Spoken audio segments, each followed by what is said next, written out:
¿Por qué los hombres piensan constantemente en el Imperio Romano? No es una broma de Internet. Es una pregunta real que se volvió viral porque tocó algo profundo.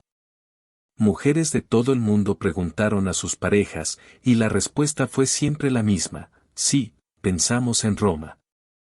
A menudo. Algunos dijeron que diariamente. ¿Pero por qué? ¿Qué tiene un imperio que cayó hace 1500 años que sigue capturando nuestra imaginación? La respuesta está en una verdad incómoda que nadie quiere admitir: Roma nunca realmente murió. Sigue viva. En las leyes que obedeces. En el idioma que hablas. En el calendario que usas. Incluso en la forma en que piensas sobre el poder y la civilización. Esta es la historia completa del Imperio Romano. Y no es la historia que te enseñaron en la escuela. Todo comienza en el año 753 a.C. Una pequeña aldea junto al río Tíber, en el centro de Italia. El lugar es insignificante. Pantanoso. Rodeado de tribus hostiles. No hay nada especial aquí. Excepto por una cosa. Los hombres que viven aquí tienen una idea peligrosa: creen que están destinados a gobernar el mundo. La leyenda oficial dice que Roma fue fundada por Rómulo, un bebé abandonado que fue amamantado por una loba. Es una historia hermosa. Dramática. Perfecta para inspirar orgullo. Pero la verdad es mucho más oscura. Los primeros romanos no eran nobles fundadores de civilización. Eran fugitivos. Criminales. Hombres sin tierra que habían sido expulsados de sus ciudades originales. Se refugiaron en estas colinas junto al Tíber porque nadie más los quería. Y tenían un problema: no había mujeres. La solución romana fue brutal y directa. Invitaron a la tribu vecina, los sabinos, a un festival. Cuando los hombres sabinos bajaron la guardia, los romanos atacaron. No mataron a los hombres. Secuestraron a sus mujeres. Este evento, conocido como el rapto de las Sabinas, no es una leyenda romántica. Es el acto fundacional de Roma. Violencia, traición y pragmatismo despiadado. Esta mentalidad nunca abandonará a Roma. Durante 1000 años, el imperio usará cualquier medio necesario para obtener lo que quiere. Y funcionará mejor de lo que nadie podría imaginar. Porque lo que Roma entendió desde el principio es algo que ninguna otra civilización había comprendido completamente: la conquista no se trata de destruir a tus enemigos. Se trata de convertirlos en romanos. Año 509 a.C. Los romanos están hartos de los reyes. El último rey, Tarquinio el Soberbio, fue un tirano brutal. Su hijo violó a una mujer noble romana llamada Lucrecia. Ella se suicidó por la vergüenza. Roma explotó en furia. Expulsaron al rey. Y juraron algo radical: nunca más tendríamos un rey. En su lugar, crearemos una república. Un sistema donde el poder no pertenece a un hombre, sino al pueblo romano. Bueno, no todo el pueblo. Solo los ciudadanos. Solo los hombres. Solo los propietarios. Pero aún así, era revolucionario para su tiempo. La república funcionó. Durante 500 años, Roma conquistó Italia, luego el Mediterráneo, luego el mundo conocido. Todo bajo el principio de que ningún hombre debería tener poder absoluto. Pero había una contradicción fatal en el corazón de la república. Para conquistar el mundo, Roma necesitaba generales brillantes. Y los generales brillantes se volvían demasiado poderosos. Julio César fue el ejemplo perfecto. César conquistó la Galia, el territorio que hoy es Francia. Sus soldados lo adoraban. El pueblo romano lo adoraba. Escribió libros sobre sus conquistas que todavía leemos hoy. Era carismático, inteligente y ambicioso sin límites. El Senado estaba aterrorizado. Le ordenaron que disolviera su ejército y regresara a Roma como ciudadano privado. César se negó. En el año 49 a.C., cruzó el río Rubicón con su ejército. Era traición. Era ilegal. Era el fin de la república. Alea iacta est, dijo César. El dado ha sido lanzado. Guerra civil. César ganó. Se convirtió en dictador de Roma. Pero incluso él entendió que no podía llamarse rey. Los romanos odiaban a los reyes. Así que se contentó con el título de dictador perpetuo. Los senadores no se contentaron con eso. 15 de marzo, año 44 a.C. César entra al Senado. Piensa que es solo otra sesión. Los senadores lo rodean. Hay un momento de silencio extraño. Entonces, el primero ataca. Una daga en el costado. César gira, confundido. Otro senador lo apuñala. Luego otro. Y otro. 23 puñaladas en total. César ve a su amigo Bruto entre los asesinos. Sus últimas palabras, según la leyenda, ¿tú también, Bruto? Cae muerto en el suelo del Senado. Los conspiradores piensan que han salvado la República. Han matado al tirano. Roma será libre nuevamente. Están completamente equivocados. Porque el sobrino de César, un joven enfermizo de 18 años llamado Octavio, está observando. Y Octavio entiende algo que los senadores no entienden: César no era el problema. El sistema era el problema. La República estaba muerta. Solo necesitaba un entierro formal. Octavio destruirá a los asesinos de César. Luego destruirá a Marco Antonio. Luego destruirá a cualquiera que se interponga en su camino. Y finalmente, hará algo brillante. No se llamará a sí mismo rey. No se llamará dictador. Se llamará princeps. El primer ciudadano. Un título humilde. Respetuoso de la tradición romana. Pero tomará todo el poder. Controlará el ejército. Controlará el tesoro. Controlará las leyes. Se volverá tan poderoso que el Senado lo declarará divino. El hijo de un dios. Cambiará su nombre a Egastes. El venerado. Y así, en el año 27 a.C., sin que nadie lo admita oficialmente, la República Romana muere. El Imperio Romano nace. La ironía es perfecta: asesinaron a César para salvar la República. Y ese asesinato es exactamente lo que la destruyó. Augusto gobernó durante 41 años. Trajo algo que Roma nunca había experimentado.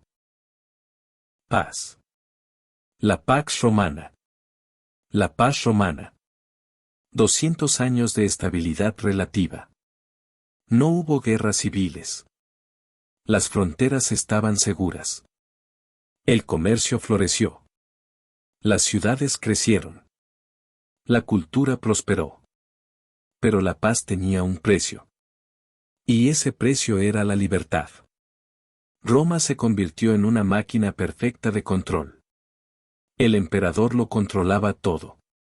Los ciudadanos romanos tenían pan y circo, comida gratis y entretenimiento gratuito en el Coliseo, para mantenerlos felices y distraídos. Pero no tenían voz real en el gobierno. Y los emperadores, bueno, algunos de ellos se volvieron completamente locos. Calígula nombró a su caballo cónsul. No es una broma. Incitatus, su caballo favorito, recibió uno de los cargos políticos más altos de Roma. Calígula también se declaró un dios viviente y exigió adoración. Nerón asesinó a su propia madre. Luego culpó a los cristianos de incendiar Roma y los ejecutó en masa. Algunos fueron crucificados. Otros fueron cubiertos en brea y quemados vivos como antorchas humanas en sus jardines. Cómodo, hijo del gran emperador Marco Aurelio, creía que era Hércules reencarnado. Se vestía con piel de león y luchaba como gladiador en el Coliseo. Un emperador luchando como esclavo por entretenimiento. Roma había caído muy bajo. Pero aquí está lo impresionante, incluso con emperadores locos, el imperio funcionaba. La burocracia romana era tan eficiente que el sistema operaba casi automáticamente. Los gobernadores administraban provincias. Los generales defendían fronteras. Los ingenieros construían caminos y acueductos. Y esos caminos. Esos malditos caminos romanos. Roma construyó más de 400.000 kilómetros de caminos. Algunos todavía existen hoy, 2000 años después. Los ingenieros romanos dominaron el concreto, el arco, el acueducto. Construyeron el Panteón con una cúpula que sigue siendo la cúpula de concreto sin refuerzo más grande del mundo. Construyeron el Coliseo, un estadio que podía albergar a 50.000 personas y tenía un sistema complejo de ascensores y trampillas bajo el suelo para efectos especiales dramáticos. Roma en su apogeo era una ciudad de más de 1 millón de personas. No habría otra ciudad de ese tamaño en Europa hasta Londres en el siglo XIX. Pero algo faltaba en el corazón del imperio. Roma había conquistado el mundo, ¿pero para qué? ¿Qué venía después de conquistar todo? La respuesta era simple y aterradora: nada. Solo mantener lo que tenían. Solo defender las fronteras.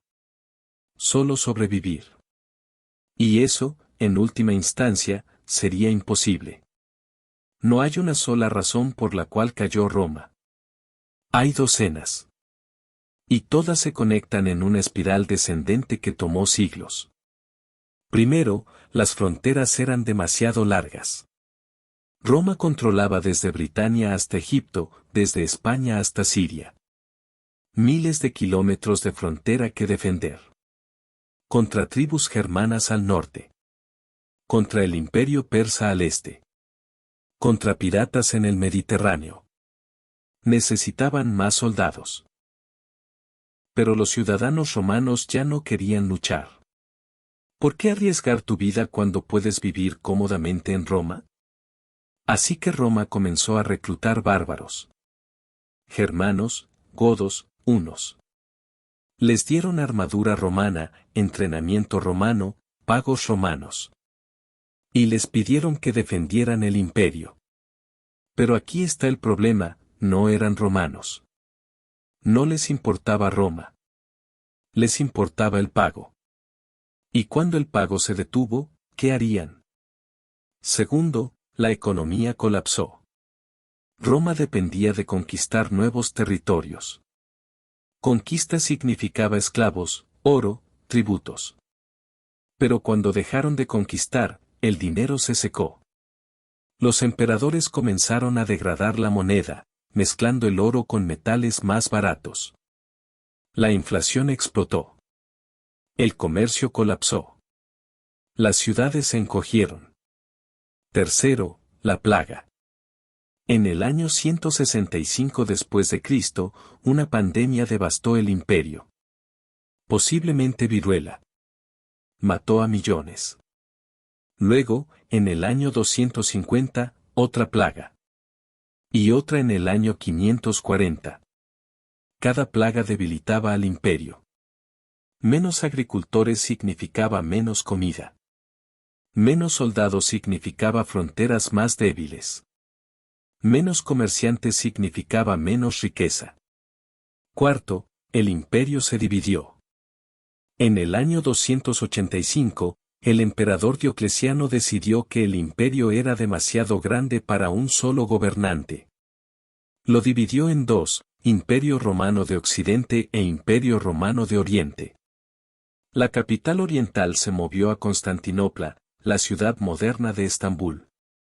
Era más rica, más estable, más defendible que Roma. Occidente comenzó a morir lentamente.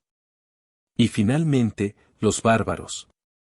En el año 375, Los hunos invadieron desde el este. Las tribus germanas huyeron hacia el territorio romano.